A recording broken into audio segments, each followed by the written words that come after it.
Now to an ABC 27 investigation into that massive deadly crash on Interstate 81 in Schuylkill County earlier this week, caused by a snow squall. You probably remember the snow squall warnings we got on our phones Monday, but now we've learned the people driving in that area of the crash got no warnings at all. Why is that? Senior investigator Kendra Nichols found out.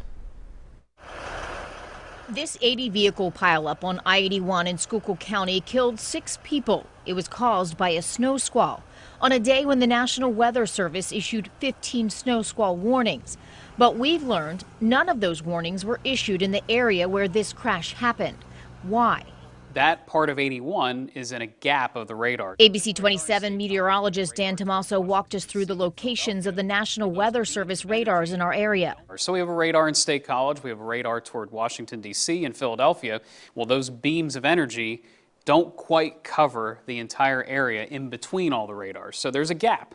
And that gap, unfortunately, is right over a very populated area, parts of Lebanon County, Lancaster County, Eastern York, southeastern Dauphin County. Chief Meteorologist Eric Finkenbinder showed us a snapshot of the radar the day the accident happened on 81.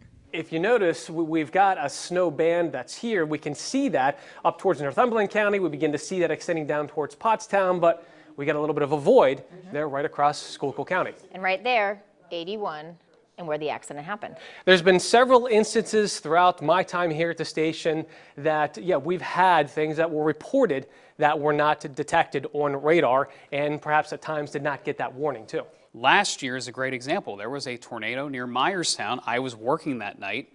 I never saw rotation strong enough to produce a tornado, but we got a video of a tornado on the ground. Now that is rare for us to see a tornado on the ground, but it was not warned and I could not see it on radar. We do have radar coverage there.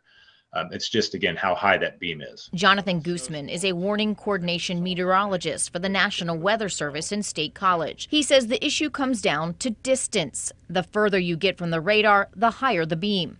So in snow squalls, to say what we saw on Monday, those are typically what we call a shallow-based phenomena. So maybe 5 to 10,000 feet is the very tops of a snow squall.